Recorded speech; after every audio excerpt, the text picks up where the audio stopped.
कहते हैं ना यार, अगर किसी को बैठने का स्थान दे दिया जाए तो वह लेटने के लिए भी ढूंढता है। आज अगर हमारे चंदा मामा ने हमें इतने दिनों बाद बैठने का स्थान दे दिया अपने स्थान पर, तो हमारे यहाँ के लोगों को तसल्ली नहीं है। उन्हें नाना के यहाँ भी जाना है, उन्हें सूर्य के यहाँ भी जाना है। तो इसरो ने अपने बेटे को आदित्य L1 को आज 11 बजे भेज रहे हैं नाना के घर। अब देखते हैं उन्हें बैठने के लिए लेटने के लिए स्थान देते हैं सूर्य नाना या फिर नहीं। खैर छोड़िए यार, मजाक के मूड में नहीं, चलिए हम करते हैं सीरियस मुद्दे पर बात। चांद के दक्षिणी ध्रुव पर सफल लैंडिंग के बाद अब भारत सूर्य पर जाने की तैयारी कर चुका है। अब इसरो का अगला मिशन मून है सूर्ययान, जिसे 2 सितंबर यानी आज ही 11 बजे इसरो स्पेस सेंटर से श्रीहरिकोटा से लॉन्च किया जाएगा। इसरो के स्पेस एप्लीकेशन डायरेक्टर यन डिसाइन ने यह जानकारी दी है कि यह भारत का पहला सूर्ययान मिशन है। इसका नाम आदित्य L1 रखा गया है। इसरो इस सूर्ययान मिशन से सूर्य से निकलने वाली किरणें विकिरणों का अध्ययन करेगा। आइए आज के इस वीडियो में हम आदित्य L1 यानी सूर्ययान मिशन के बारे में चर्चा करते हैं। आखिर सूर्ययान मिशन क्यों, इसका लक्ष्य क्या है, इसे बनाने में कितना वक्त लगा और इसे बनाने में कितने रुपए का खर्च आया, और आखिर इसे सूर्य के आसपास क्यों भेजा जा रहा है, इससे हमारी धरती को क्या फायदा होगा, और इसे बनाने में कितना वक्त लगा, और ये कितने दिनों तक सूर्य के आसपास चक्कर लगाएगा, और यह कितने दिनों में सूर्य के पास पहुंचेगा। आइए आज की वीडियो में हम इन्हीं सब टॉपिक पर चर्चा करते हैं और जो सच है उसे जानने का प्रयास करते हैं। चलिए, हमारा ब्रह्मांड असंख्य पिंडों और ग्रहों से बना है और वैज्ञानिक इसकी छानबीन खोजखान में लगे हैं। इसकी सच्चाई, उसके रहस्य को जानने का प्रयास कर रहे हैं। इसी क्रम में हम जिस सौर मंडल पर रहते हैं उसे समझने के लिए हमें सूर्य को जानना बेहद जरूरी है। सूर्य से जितनी किरणें, ऊर्जा, तापमान निकलता है उसका अध्ययन हम इस धरती से नहीं कर सकते। ताजा दुनिया भर की स्पेस एजेंसियां सूर्य के पास जितना हो सकता है उनके निकट जाकर उस चीज का अध्ययन करने में लगी हैं। नासा और कई यूरोपीय अंतरिक्ष एजेंसियां सूर्य का अध्ययन करने के लिए बहुत सारे अध्ययन कर चुकी हैं। इसरो भी आदित्य L1 के द्वारा सूर्य का अध्ययन करना चाहता है। आदित्य L1 को करीब पृथ्वी से सूर्य तक 15 लाख किलोमीटर की दूरी पर स्थित लैग्रेंज 1 ये वहां कक्षा में स्थापित हो जाएगा और वहीं से सूर्य पर नजर रखेगा और सूर्य का चक्कर लगाएगा। लैग्रेंज पॉइंट क्या है, अभी ये भी डिटेल से समझ लेते हैं। लैग्रेंज पॉइंट धरती और सूर्य के बीच की वो जगह है जहां से सूरज को बिना किसी रुकावट के साथ देखा जा सकता है। धरती और सूर्य के बीच कुल 5 लैग्रेंज पॉइंट हैं, जो कि एक लैग्रेंज पॉइंट की दूरी होती है करीब 15 लाख किलोमीटर। यहाँ पर ग्रेविटेशनल फोर्स सेंट्रीपिटल फोर्स के बराबर हो जाता है। इसलिए कोई भी अंतरिक्षयान इस पॉइंट पर रुककर कम ईंधन में काफी लंबे समय तक इस पॉइंट पर इस स्थान का अध्ययन आसानी से कर सकता है।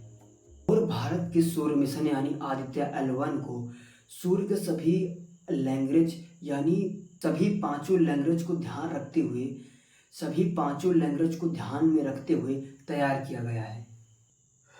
सूर्य तक पहुंचने में कितना वक्त लगेगा आदित्य L1 को, अगर हम बात करें, अभी कुछ दिन पहले हमारा एक मिशन मून लॉन्च किया गया था जिसका नाम था चंद्रयान 3। 45 दिनों की यात्रा के बाद उससे सक्सेसफुल सफल लैंडिंग हुई। तो अगर उसी हिसाब से उसी को मद्देनजर रखते हुए अगर हम बात करें तो 2 सितंबर यानी आज के दिन, अभी आज ही 11 बजे इसकी लॉन्चिंग होगी। उसके बाद करीब इसरो के हिसाब से बात करें तो इसरो के चीफ का यह कहना है कि करीब इसे सूर्य तक पहुंचने में, सूर्य के L1 पॉइंट तक यानी लैग्रेंज 1 तक पहुंचने में इसे करीब 110 दिन का वक्त लगेगा। आदित्य L1 को PSLV रॉकेट से लॉन्च किया जाएगा। अब इस मिशन का लक्ष्य क्या है, फोटोस्फीयर यानी सूर्य का वो भाग जो हमें आसानी पूर्वक दिखाई देता है, बाहरी वायुमंडल यानी क्रोमोस्फीयर, सूर्य के दिखाई देने वाली सतह फोटोस्फीयर के ठीक ऊपर कोरोना, सूर्य के कुछ हजार किलोमीटर ऊपर की बाहरी परत इसकी चुंबकीय यानी कि मैग्नेटिक फील्ड टेपोलॉजी और सूर्य वायु का अध्ययन करेगा। इसरो के मुताबिक इस मिशन का लक्ष्य क्रोमोस्फीयर और कोरोना की गतिशीलता, सूर्य के तापमान, कोरोना तमाम प्रकार के जंक्शन, सूरज से निकलने वाली किरणें, आग, गर्मी से पहले की गतिविधियां, अंतरिक्ष, मौसम समेत कई अन्य वैज्ञानिक पहलुओं का अध्ययन करेगा। मिशन कितने समय तक काम करेगा? इसरो के मुताबिक आदित्य L1 5 सालों तक सूर्य से निकलने वाली किरणों का अध्ययन करेगा। आदित्य L1 में 7 पेलोड लगे हैं जो सूर्य से निकलने वाली किरणों का गहन अध्ययन करेंगे। आदित्य L1 को बनाने में कुल 378 करोड़ रुपए लगे हैं। अब बात कर लेते हैं इस मिशन में क्या क्या, कौन कौन सी चुनौतियां आने वाली हैं। इसरो के सामने सबसे बड़ी चुनौती यह है कि आदित्य L1 को सूर्य के लैग्रेंज पॉइंट L1 तक पहुंचाने में है, क्योंकि यहाँ से इस धरती से उसकी दूरी 15 लाख किलोमीटर दूरी है। अगर हम वही बात करें, धरती से चांद की दूरी करीब करीब 3 लाख किलोमीटर की दूरी पर है। अगर यहाँ से देखें तो 5 गुना, मतलब 3 बच्चे 15 अगर देखा जाए तो चांद से 5 गुना ऊपर है। तो सबसे बड़ी पॉइंट, सबसे बड़ी प्रॉब्लम यही है, क्योंकि जब हमारा मिशन चंद्रयान 2 को लॉन्च किया गया था, जब उसका कनेक्शन टूट गया था 3 लाख किलोमीटर की दूरी पर, जब हमारी पृथ्वी से चांद की दूरी पर 3 लाख किलोमीटर पर जब उसका कनेक्शन टूटा था हमारी धरती से, तब उसका कनेक्शन नहीं जुड़ पाया था। तो सबसे बड़ी प्रॉब्लम यार यही बनती है कि उसकी यहाँ से सूर्य की दूरी टोटल 15 लाख किमी बताई जा रही है।